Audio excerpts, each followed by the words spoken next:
Bonjour et bienvenue dans le Clever Talk. Aujourd'hui, nous avons le plaisir de recevoir Mariana. Mariana est la fondatrice d'un média engagé, Cash et Confidence. Elle va nous présenter aujourd'hui comment elle a réussi à monter cette nouvelle structure pour aider les femmes à investir, à croire en elles et surtout à aller plus loin que l'épargne.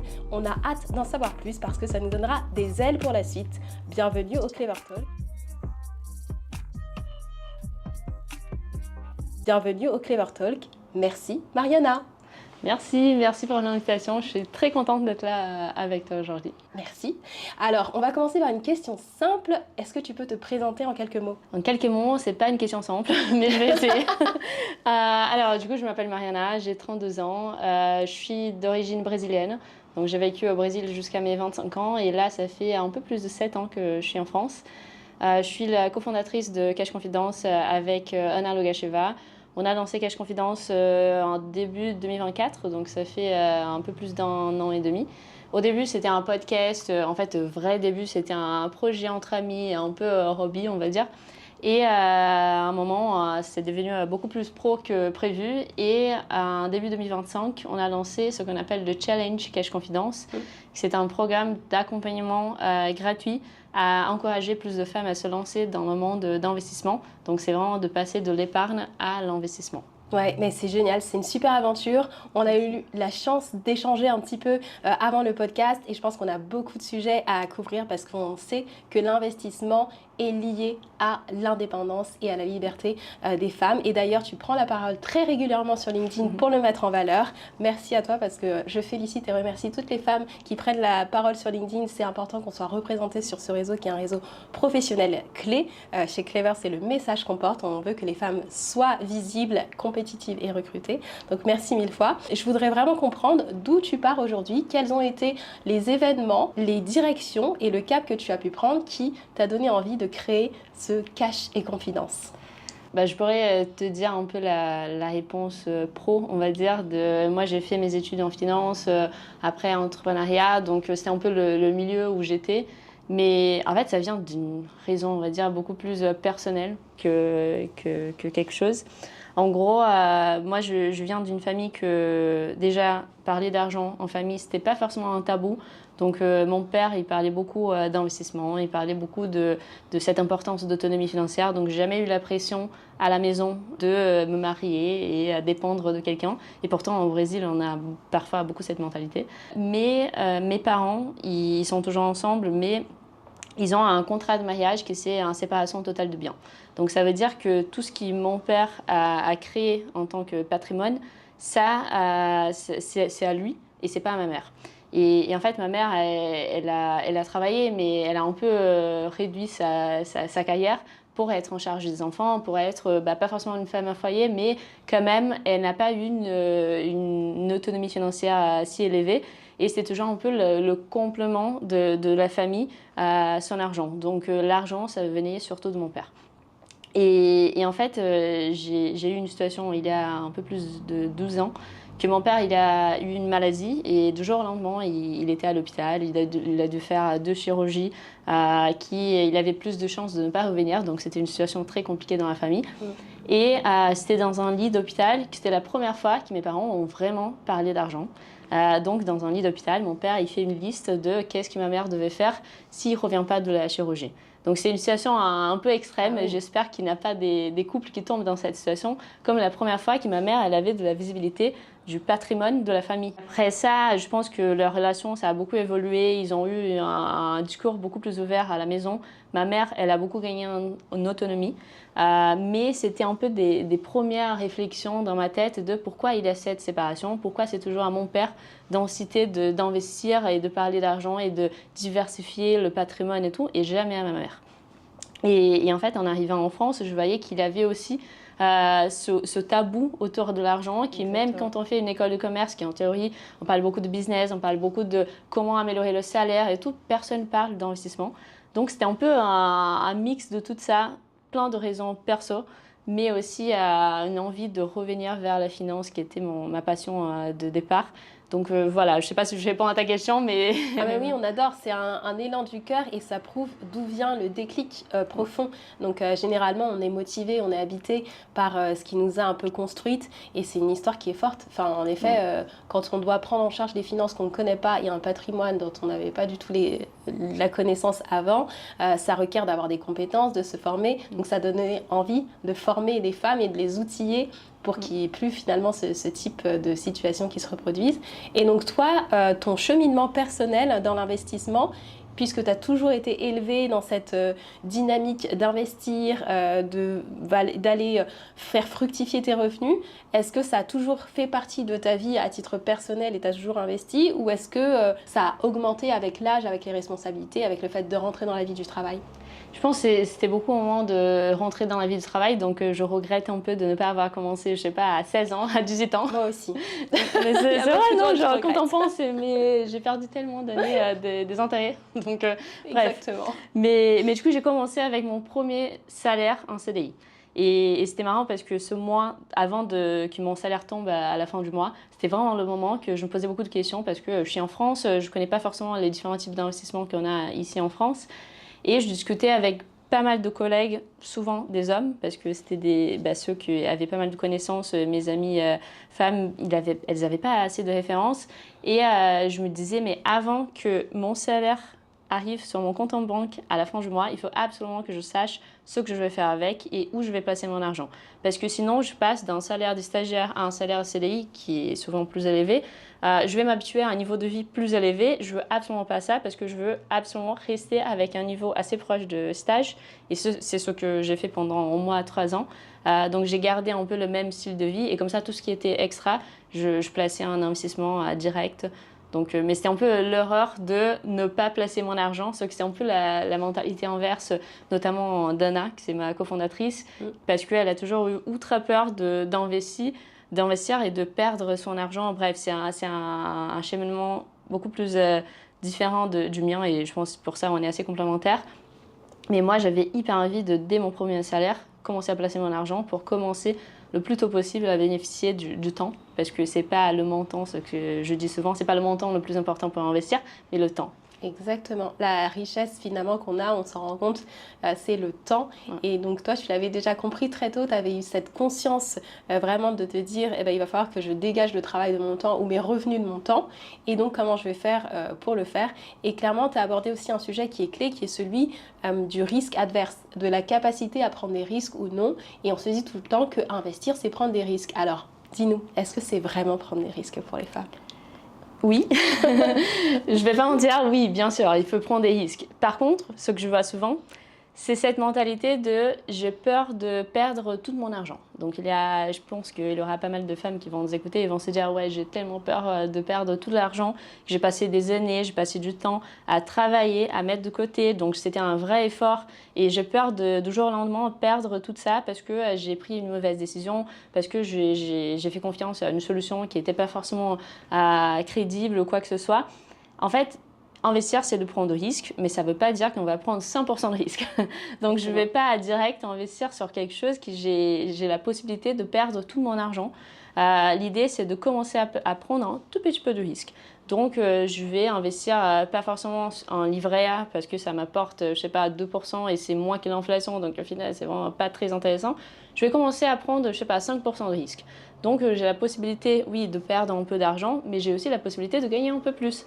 Et c'est là que ça devient un peu intéressant. Donc, moi, je dirais, oui, c'est de prendre des risques, mais des risques mesurables, des risques qu'on est conscient et qu'on sent à l'aise de le prendre. Et justement, le niveau après, c'est diversifié, comme ça, on peut réduire encore plus le risque. Oui, en effet, finalement, si on ne met pas tous ses œufs dans le même panier, eh bien, on a moins de chances de subir un contre-coup qui nous ferait perdre 100% de ce qu'on avait investi. Mais en même temps, comme tu le dis si bien, on peut diversifier. Est-ce que tu peux nous parler en quelques mots des grands piliers d'investissement que vous préconisez ou sur lesquels vous formez les femmes ? Ouais, je pense qu'il y a plusieurs étapes. Je pense que la première étape, et souvent j'ai aussi la question de est-ce que tout le monde peut investir? Je pense pas que tout le monde peut investir. Donc malheureusement, il y a pas mal de gens qui sont dans une situation ils n'arrivent pas à finir le mois, où on n'a pas cette capacité d'épargne. Mais une fois qu'on a une possibilité de mettre un peu de l'argent chaque mois, la première étape, c'est justement de créer ce qu'on appelle une épargne de sécurité. Donc, ça dépend de chaque profil, mais entre 2 à 6 mois de dépenses, mettre de côté. Donc, par exemple, si moi j'ai 2 000 € que je dois dépenser chaque mois pour mon loyer, pour manger, pour un peu de loisirs, quoi que ce soit, à 2 000 €, moi je vais essayer d'avoir 3 mois de côté. Donc ça veut dire 6 000 € de côté.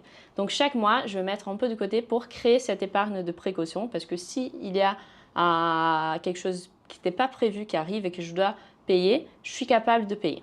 Par contre, au-delà de ça, l'idée c'est de commencer à investir. Et je vois souvent des femmes qui ont 10 000, 20 000, 30 000 € de côté. Et ça, c'est vraiment dommage de ne pas commencer à investir parce que cet argent qui est sur les livrets, il ne va pas forcément créer beaucoup d'intérêt dessus. Donc moi, je dirais la deuxième étape, c'est de commencer à placer. Mais par contre, c'est un peu difficile de dire investissez en assurance vie, investissez en bourse, investissez en crypto, parce que ça dépend des objectifs de chacune. Donc dans le challenge Cash Confidence, ce qu'on a, c'est une première étape, c'est trouver son pourquoi. Donc pourquoi on veut investir? Quels sont tes objectifs? Et ça, je trouve que c'est un exercice hyper puissant parce qu'en plus de définir, OK, moi je veux acheter une maison dans 10 ans, moi je veux payer des études de mes enfants, moi je veux avoir une retraite un peu plus intéressante. Je pense que faire l'exercice de définir des objectifs, ça nous permet aussi de rêver un peu. Parce que parfois, on a même honte de se dire que peut-être que je veux investir parce que dans 20 ans, je veux être indépendante, je veux avoir mon propre business. Peut-être que je veux avoir, je sais pas, un café et que ça va être ma carrière et pas forcément ce que je fais actuellement. Et le fait d'investir, ça va permettre de vraiment rêver beaucoup plus loin que prévu et de verbaliser ces choses. Et genre, ça peut être un exercice simple, mais avec les participantes de challenge, souvent, le fait d'écrire, le fait de parler à d'autres, ça force de se dire, mais en fait, j'ai beaucoup plus de rêves que prévu. Et ça me permet aussi de changer les choses et mettre en action pour arriver à ces rêves-là. Donc moi, je dirais vraiment, première étape, épargne de précaution. Deuxième étape, définir quels sont mes rêves. Et on peut aller vraiment loin. Et ça peut être avoir une retraite plus saine. Ou même, moi, j'ai un des objectifs, c'est à 50 ans, faire un super voyage que dans des hôtels de luxe. Et ça, j'ai un tout petit peu d'investissement que je fais chaque mois pour ça. Donc ça peut être des choses un peu qui vont se dire mais ça c'est un peu n'importe quoi. Oui, mais c'est un rêve. Ouais. Mais c'est très justement dit et c'est merci de donner en fait quelque chose de très actionnable, c'est-à-dire comment on peut investir. C'est vrai que pour les femmes, c'est davantage lié à des projets que à juste s'enrichir pour s'enrichir. On a besoin d'avoir quelque chose qui va nous motiver derrière généralement. Et donc d'aller dessiner ce rêve et ce lendemain qui va être avec plus de liberté, finalement, c'est un très grand pouvoir et une grande puissance que vous leur donnez, je pense, pour pouvoir matérialiser ensuite ces rêves. Et donc moi, je voudrais savoir, donc une fois qu'on a fait toutes ces étapes avec le challenge, ensuite, qu'est-ce qui se passe concrètement? Est-ce que vous les accompagnez sur vraiment appuyer sur le bouton, parce que c'est généralement ça qui fait le plus peur et qui freine de faire les investissements concrètement, ou est-ce que vous vous arrêtez à la porte et c'est elle qui décide oui ou non? J'aimais trop dire que oui, je suis à côté des participantes et on va ensemble faire ça. Mais non, je peux pas le faire et c'est vraiment à elle de faire le premier pas. L'objectif de challenge, c'est vraiment encourager à commencer à placer l'argent. Que ça soit à 10 €, que ça soit à 100 €, que ça soit à 500 €, 1000 €. Mais vraiment faire ce premier pas et c'est le plus difficile. Et c'est souvent, on parle beaucoup on fait souvent un parallèle avec la course à pied. On peut avoir toutes les techniques sur comment on va courir, comment on participe à un marathon, comment on va s'inscrire, comment on va acheter telle chaussure et tel vêtement qui va être plus intéressant, plus puissant. Mais si on ne fait pas le premier pas, si on ne sort pas dans la rue et on commence à courir, on ne va jamais y arriver. Et justement, cette première phase de juste commencer à placer l'argent, c'est la plus importante, mais c'est celle que chaque participante doit faire elle-même. Donc nous, c'est vraiment donner ce panorama des différents types d'investissements. Chaque masterclass animée par un de nos partenaires explique qu'est-ce que c'est, par exemple, le PER, quelles sont les étapes pour investir, quelles sont les différentes choses à faire attention, comment ça se passe niveau fiscalité et tout. Mais faire le choix de je vais investir avec cette plateforme-là et combien je vais placer, c'est à elle de le faire et je peux pas être de côté et appuyer sur le bouton. On comprend très bien. Il faut y aller avec l'action, il faut itérer, se tromper et puis réajuster le tir. Et je pense que vous poussez déjà beaucoup de femmes. Combien de femmes vous avez déjà accompagnées ? On a déjà eu plus de 200 participantes depuis janvier. Excellent, bravo. Merci. Je vous souhaite encore une superbe lancée à venir. Et c'est à quelle fréquence et ça dure combien de temps ? C'est un programme de 2 mois, donc 7 semaines. On a 5 éditions par an. Donc le prochain démarre en septembre. Peut-être quand vous écoutez, on a déjà eu la 4e promo. Et sinon, la 5e, ça va être en novembre. D'accord, super. Donc on a toutes les infos. Et ce sont des cohortes généralement de combien de femmes ? Elles ont quelle moyenne d'âge ?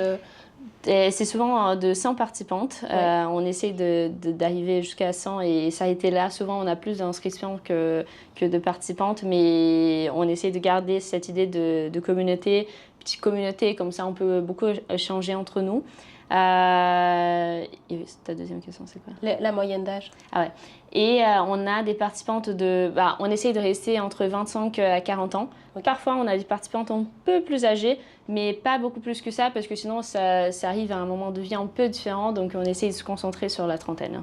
Ok, très clair, super, merci beaucoup. Et moi j'aimerais savoir, parce que je pense que tu as appris beaucoup de choses, quels sont les patterns que tu as pu vraiment détecter chez les femmes ? Qu'est-ce qui revient dans les freins ? Est-ce qu'elles peuvent ou ne peuvent pas investir parce qu'elles ont internalisé les freins ? Est-ce que ce sont des freins qui vont être plutôt externalisés ? Comment toi tu as cette vision de comment accompagner les femmes dans l'investissement à l'avenir ?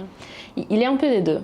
Moi, je dirais qu'il y a un aspect beaucoup plus externe, que c'est la société nous a imposé qu'on n'avait pas le droit de parler d'argent, de prendre des décisions.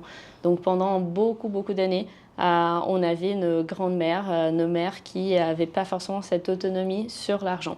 On a une date assez symbolique en France, qui c'est la date de 1965, qui on dit que c'est le moment que les femmes avaient le droit d'ouvrir un compte en banque sans l'autorisation du mari. Et je pense que c'est hyper puissant parce que ça veut dire qu'on peut avoir cette liberté de faire ce qu'on veut avec notre argent. Par contre, comment on va gagner de l'argent ? Je pense que c'est la deuxième étape. C'est important de, ok, je peux avoir mon compte bancaire, mais après, il faut avoir de l'argent pour remplir mon compte bancaire et vraiment créer ce patrimoine. Donc, moi, je pense que c'est l'étape qu'on est actuellement. Justement, le fait qu'on n'avait pas le droit, on n'a pas de référence en termes de nos grandes-mères qui abordaient le sujet à la maison, au moins une bonne partie des femmes qui nous écoutent, j'imagine que ce n'est pas le cas. Et du coup, ça veut dire qu'on se sent comme la première de notre génération, qu'on commence à gagner un peu plus d'argent, qu'on commence à avoir de l'argent de côté, qu'on se marie plus tard, qu'on a des enfants plus tard. Et du coup, ça veut dire qu'on a quelques années qu'on commence à vraiment se poser la question de qu'est-ce que je fais avec mon argent ? Est-ce que c'est possible d'investir et est-ce que c'est possible d'avoir cette indépendance financière par l'investissement ? Et justement, le fait qu'on n'a pas de référence, des rôles modèles, ça c'est un premier frein.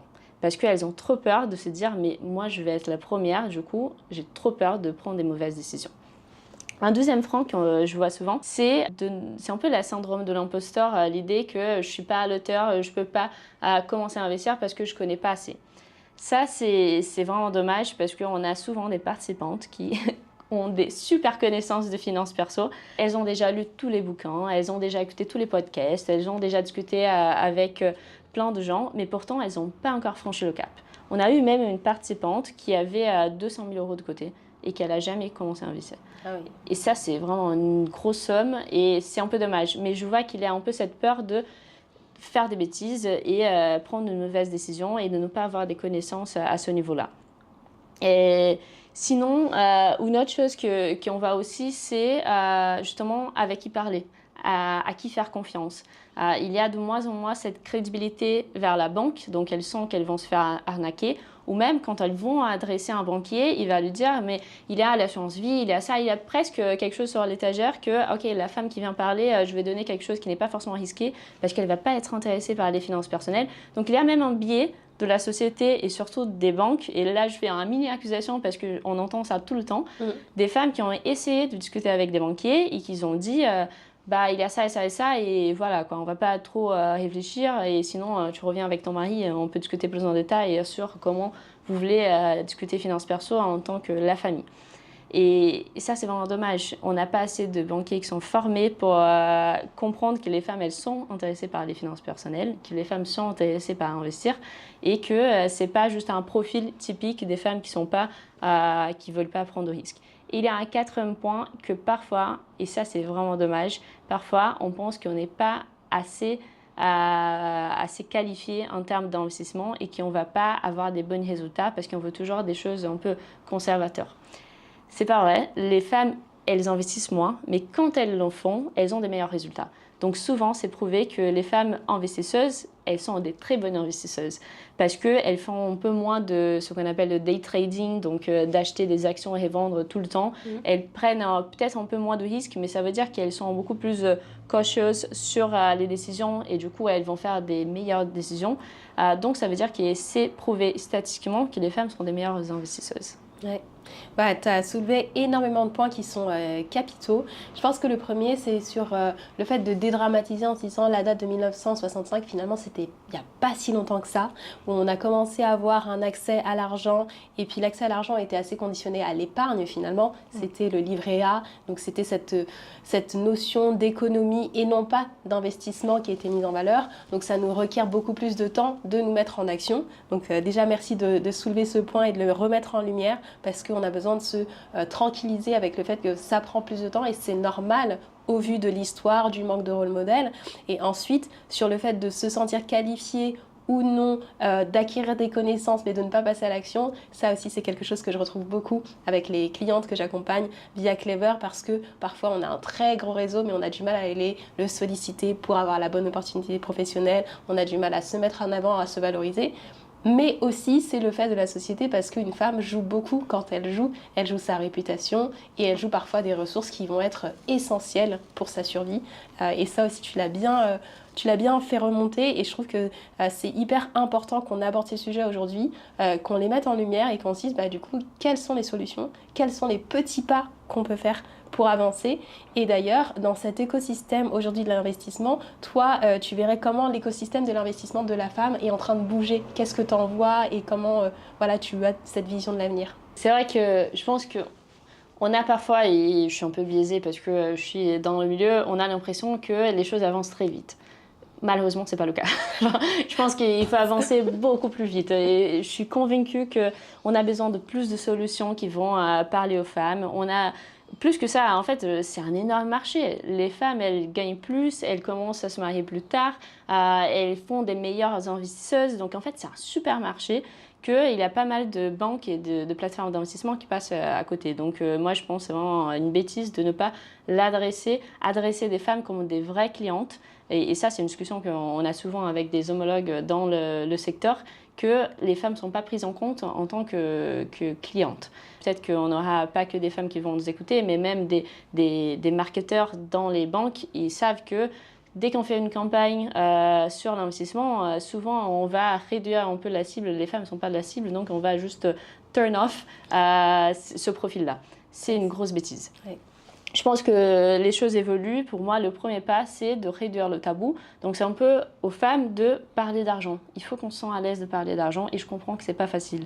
Parce que, justement, comme tu as dit, on a peur d'être jugé, on a peur de qu'est-ce que ça va donner comme image à quelqu'un d'autre. Le fait de parler d'argent en entreprise, le fait de négocier un salaire, c'est souvent un super tabou aussi. Il y a plein de femmes qui n'ont jamais négocié un salaire. Ouais. C'est trop dommage. Parce que ça peut donner l'image que je pense que à l'argent. Mais non, ça va donner l'image que tu es hyper intéressé par ce poste, et justement, tu veux aligner l'envie de rester dans le poste et l'ambition de ce poste. Donc, je pense que vraiment, il faut parler d'argent, il faut négocier un salaire, il faut parler d'investissement, il faut insister sur les points qu'on ne comprend pas encore. Il faut faire des cafés entre amis. Moi, je propose ça tout le temps, de faire des calls avec des amis, et qu'on va juste parler de comment on va définir nos objectifs et comment on va investir ensemble. Même, on voit pas mal d'hommes qui font des club deals, donc des clubs d'investissement entre hommes, pourquoi on ne fait pas des clubs d'investissement de femmes? Pourquoi on ne fait pas des clubs d'investissement qu'on se met 1 heure par semaine ou juste 1 heure par mois, je ne sais pas, et qu'on va parler d'argent, et qu'on va parler de nos blocages, qu'on va parler de qu'est-ce que j'ai peur, pourquoi je ne franchis pas le cap, pourquoi c'est un sujet pour moi. Et je pense qu'un autre sujet aussi, c'est de revenir vers l'enfance, parce qu'on a aussi le cas chez Cash Confidence que on a souvent des blocages parce qu'on n'a pas une éducation financière à la maison, on a eu des phrases que nous ont répétées plusieurs fois et du coup on croit qu'on n'est pas faite pour gagner plus d'argent, pour investir, pour avoir cette autonomie financière. Donc pour moi c'est vraiment réduire le tabou, tout ce qui est aux femmes de faire, donc parler d'argent, on le fait.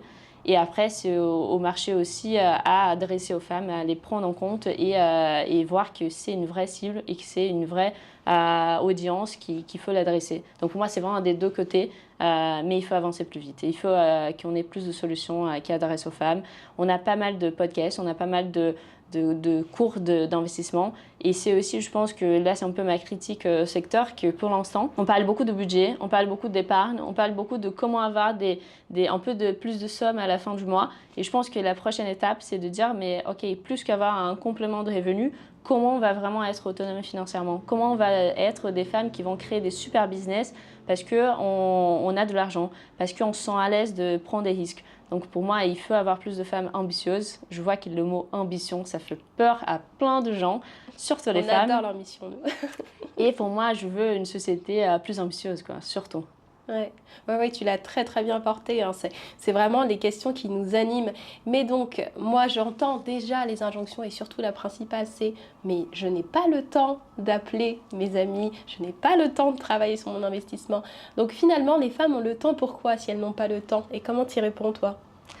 C'est la vraie question parce que la principale difficulté, la principale barrière pour que les femmes ne commencent pas à investir, c'est la flemme. Mais c'est clair, genre parce que c'est beaucoup plus intéressant de, je sais pas, aller au resto et parler des sujets, parler du mariage de Taylor Swift, que moi je suis ultra fan de Taylor Swift, que de parler d'investissement, parce que c'est un sujet que c'était jamais dans nos conversations, ça demande un effort, c'est pas le sujet le plus sexy. Moi je pense que c'est un sujet très sexy, mais je vois que c'est pas le sujet le plus sexy pour plein de gens. Pour moi, il faut changer la façon qu'on adresse. Par exemple, 1 fois par semaine, moi je fais une newsletter sur les différents concepts de finance perso, avec des exemples, avec des parallèles, avec des diva pop. Donc, je vais parler d'intérêt composé, je vais donner un exemple de Taylor Swift. Je vais parler de diversification, je vais faire un parallèle avec la carrière de Beyoncé. Bref, plein de choses comme ça. Donc, j'essaye de le faire d'une façon un peu plus sexy. Mais pour moi, ça demande un vrai effort au début. Mais une fois qu'on commence à vraiment voir les choses changer, une fois qu'on commence à recevoir des intérêts, des investissements, on voit que c'est la chose la plus sexy au monde et ça devient intéressant. Oui, je suis d'accord. Le rendement est sexy. On devrait rendre le rendement sexy. Mais oui, c'est vrai en fait. On a besoin de changer la perspective finalement de ce côté financement, de ce côté investissement. Comme on parle à des femmes qui ont entre 25 et 40 ans, on sait qu'elles utilisent ce temps plutôt à d'autres sujets de conversation. On peut parler du poids, beaucoup. On peut parler des relations amoureuses, beaucoup. Finalement, ce temps-là, tu penses qu'il pourrait être réalloué sur les finances, mais toi, de ce que tu as compris, de ce que tu as pu déjà capter comme signaux, qu'est-ce que tu vois finalement, à quoi ce temps est utilisé en majeure partie? Je pense que tu as très bien dit, mais oui, on passe beaucoup de temps à parler d'hommes, on passe beaucoup de temps à parler des relations, on passe beaucoup de temps à parler du sport, mais surtout avec cette vision, le format de nos corps, et on n'est jamais à la bonne place, on n'est jamais au corps parfait, et on fait beaucoup d'efforts d'arriver à un standard de beauté et à un niveau de vie que nous est imposé. Et je pense que c'est vraiment dommage, et je comprends, parce que moi je le fais aussi. Donc les femmes, surtout quand on arrive dans la trentaine, on parle beaucoup de si je suis célibataire, est-ce que je vais trouver quelqu'un? Si je suis dans une relation, est-ce que lui il est le bon? On parle pas assez de l'autonomie financière. Moi je me souviens d'une discussion que j'ai eue avec une femme, elle me disait, moi je parlais pas de ces sujets jusqu'à l'arrivée de mon premier enfant. Et le jour que j'ai eu mon premier enfant, j'ai vu que la carrière de mon mari n'a pas changé. Juste, il continuait à être le professionnel très bien perçu. Et moi, je voyais que le marché me voyait comme la mère. Donc, je ne suis plus la femme ambitieuse qui va progresser et qui va avoir une promotion, mais je suis plutôt la mère qui doit jongler entre la vie pro et perso et on doit montrer que non, tout va bien, je suis hyper à l'aise avec ça. Donc, c'est un peu dommage parce que quand on sort d'école, on ne voit pas trop de différence. On ne pense pas trop à l'autonomie financière parce que si on vient d'un milieu qui on peut avoir un travail facilement, ce n'est pas trop un sujet. Mais le problème, c'est que quand les conséquences arrivent, c'est déjà trop tard. Ouais. Et on voit des conséquences après un divorce, on voit des conséquences après la naissance des enfants, on voit les conséquences pendant la retraite, qu'on a souvent des revenus un peu plus faibles parce qu'on n'a pas cotisé assez pendant une grossesse, après les premiers enfants. Donc on voit les conséquences et c'est comment anticiper ça. Je n'ai pas la réponse, c'est ce qu'on essaye de craquer. Je vois qu'il y a de plus en plus de femmes qui, le fait de parler avec ses mères, le fait de voir comment la vie était pour nos mères, je vois que pour moi c'est un peu ça. Moi je veux pas forcément la même vie que ma mère. Elle a eu une très bonne vie, elle a une très bonne vie, mais je vois que la dépendance financière c'est quand même un sujet. C'est quelque chose qui est dans sa tête et qui elle va peut-être pas sortir du mariage. Elle est très bien avec mon père, mais je sais que c'est une question pour elle. Ouais. Donc je pense que c'est un peu de là, on est dans le moment qu'on a cette perception de nos mères et on voit que je veux changer quelque chose, mais je ne sais pas trop comment. Et du coup, on passe le temps à parler des mecs plutôt que de parler d'argent. Est-ce qu'on est capable de réduire un tout petit peu le temps qu'on parle de dating et on parle plus d'autonomie financière?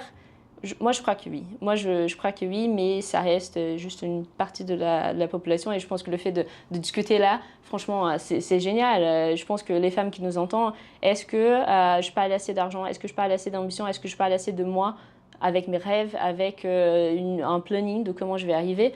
Est-ce que je suis capable de dégager 1 heure pour parler de ça 1 fois par mois? C'est vraiment un cadeau que je fais à moi-même.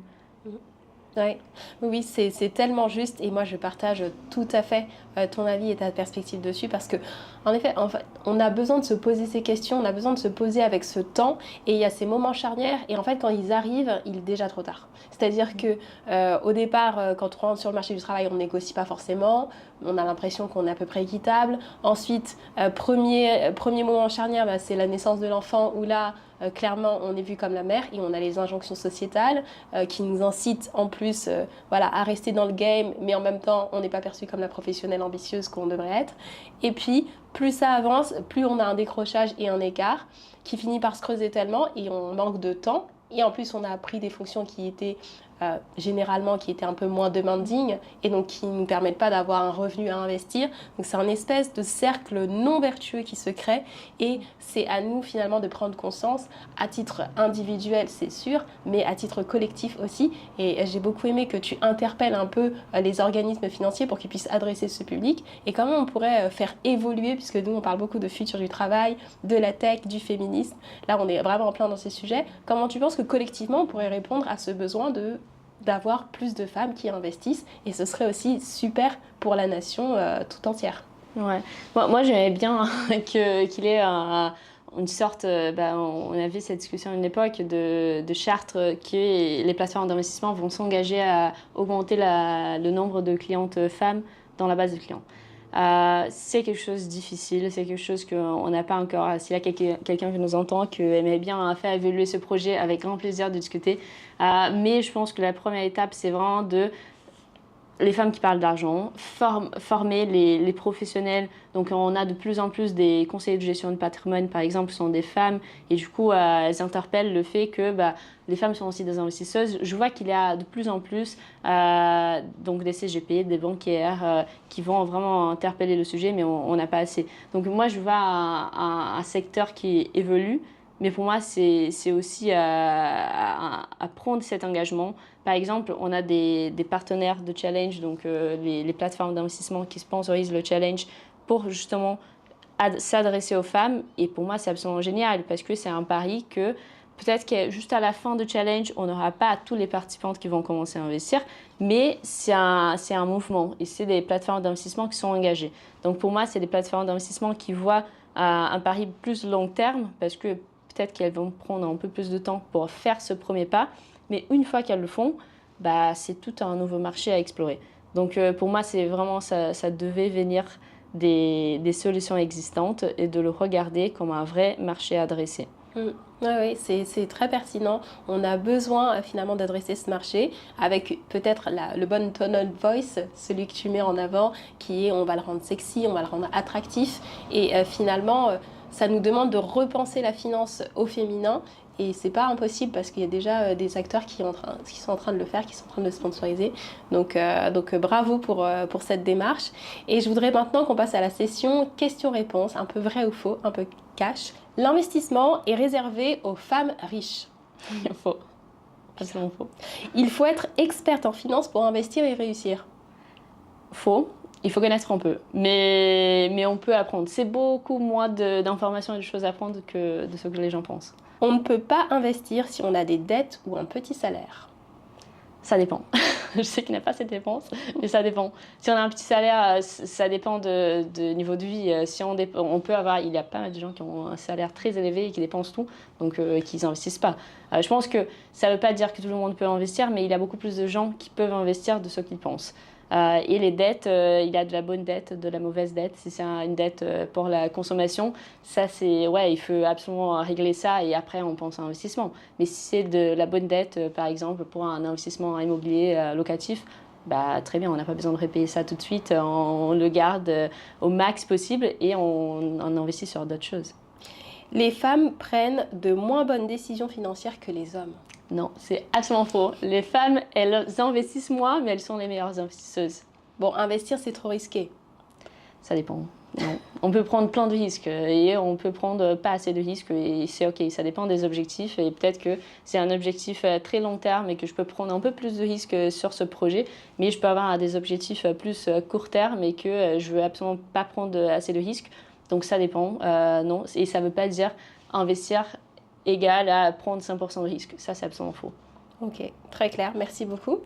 Merci pour cette session questions-réponses. Maintenant, on va passer à nos 2 questions de la fin. Donc, on est un média qui se veut positif, engagé dans l'action et dans l'actionnable. Et on va avoir besoin de ton inspiration. Donc, quelles sont, à ton avis, les appréhensions que tu pourrais avoir par rapport aux femmes, surtout à l'accès des femmes à l'investissement en France dans les années à venir?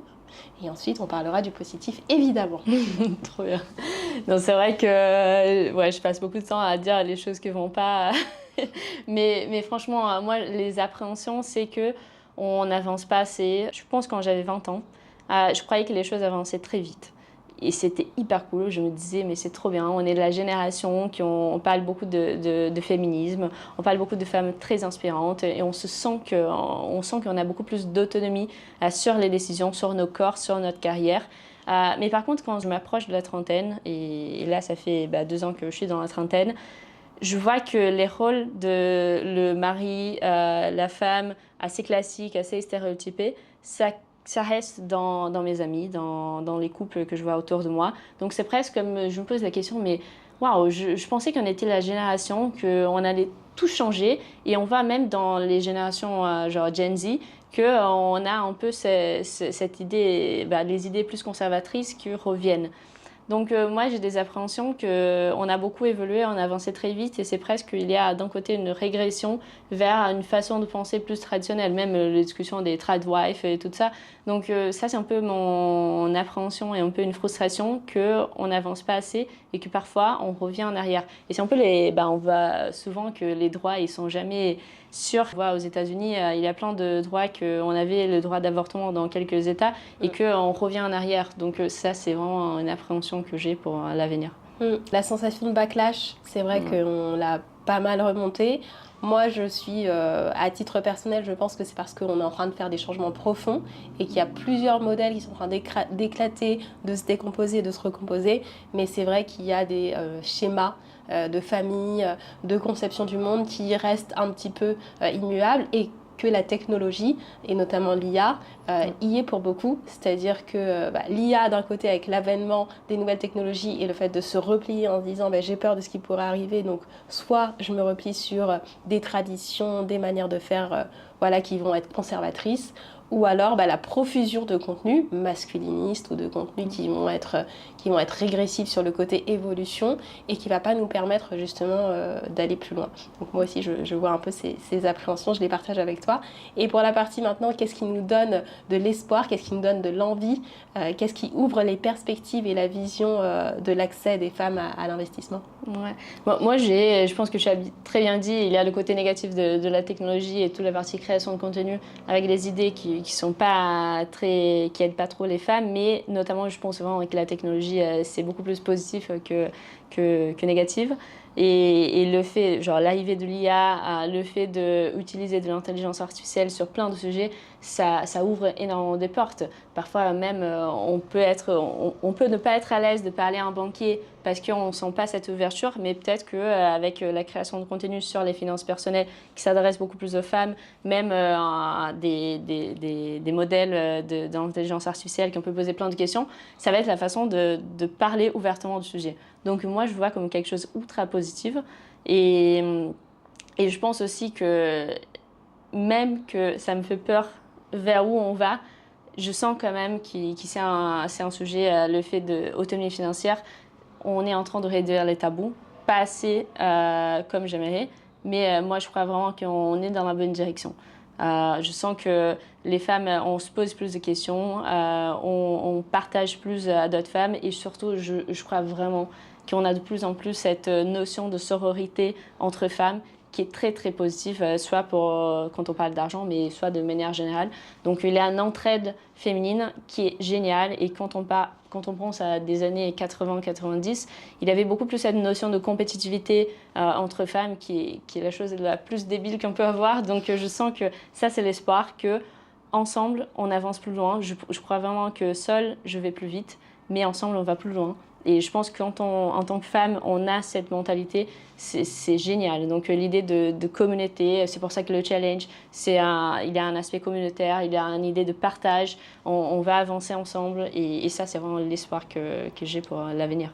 Bah, bravo, j'adore. Moi aussi, je suis convaincue que la sororité et l'usage des outils d'IA nous aideront à accélérer ce mouvement. Donc moi aussi, je partage avec toi ces belles visions à venir. Est-ce que tu aurais en tête 2 recommandations de personnes, de personnalités qui travailleraient sur ces sujets, futur du travail, tech ou féminisme, à investissement, bien évidemment, à me recommander pour le Clever Talk? C'est vrai que je pensais à qui je pourrais recommander. Il y a plein de personnes, mais en fait, j'ai eu en tête, il y a une femme que je ne sais pas si je connais, c'est Stella Walter, qui est la VP People de Alven, qui c'est un fonds d'investissement en capital de risque. Et c'est une femme qui a un podcast aussi qui s'appelle Underdog et elle est très engagée sur justement un futur de travail. Elle est aussi investisseuse, donc moi j'ai déjà pas mal discuté avec elle sur comment parler plus d'argent et comment inciter plus de femmes à investir. Donc moi je pense que Stella est peut-être une bonne personne à passer au podcast. Bravo. Merci beaucoup, merci pour la recommandation. Et est-ce que tu aurais un mot de la fin? Moi j'aimerais juste dire à toutes les femmes que nous écoutent, osez plus. On peut oser, on peut rêver et surtout, j'ai vu une phrase, c'était ce matin, que c'était un peu genre, si on va rêver, on le fait mais à fond, mais des choses vraiment n'importe quoi. Et pour moi, il faut absolument penser comme ça. Je pense que la chose la plus importante qu'on peut avoir dans la vie, c'est la confiance en soi. Donc je pense que et pas que, et je comprends que c'est pas un discours de méritocratie ou quoi que ce soit, c'est vraiment pas l'objectif, mais vraiment rêver, on apprend à des filles aussi de rêver et vraiment oser. C'est dans l'action que les choses se font. C'est cool d'avoir des rêves dans la tête et après on va mettre en place. Ouais, bravo. Merci beaucoup, merci pour ce mot de la fin. Merci Mariana. Merci. À très vite. À très vite.